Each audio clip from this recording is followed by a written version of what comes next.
Over trading जरी झाली तरी लॉस आपला लिमिटमध्ये असला पाहिजे. लाईव्ह मार्केटमध्ये आपलं स्क्रीन रेकॉर्डर चालू आहे. मी आहे ललित पाटील. व्हर्च्युअल ट्रेडिंग चालू होती. लाईव्ह मार्केटमध्ये प्रॉपर वर्कआउट होते का टेस्ट करण्यासाठी 25,900 चा कॉल बाय केलेल्याचा टायमिंग आपण तो बघू शकतो. 9:35 आणि स्टॉप लॉस आलेला आहे आपल्याला 10:50 चला तर आपण ते चॅटवरती बघू. बाईंग सिग्नल भेटलं आणि कॉल बाय केला.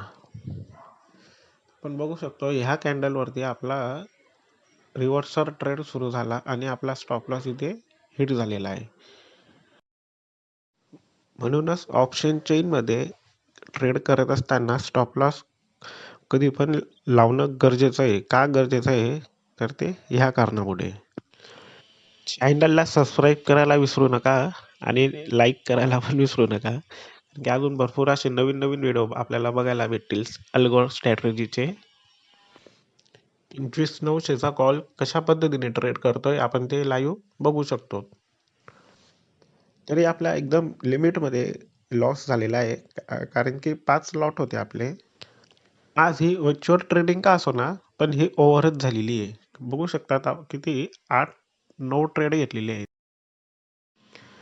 तर अल्गो स्ट्रॅटेजी कशी क्रिएट करता कॉल आणि ऑप्शनमध्ये, तिचं कुणाला व्हिडिओ तिचे बघायचे असतील तर मला कमेंट करा. मी ते लवकरच बनवण्याचा प्रयत्न करेल.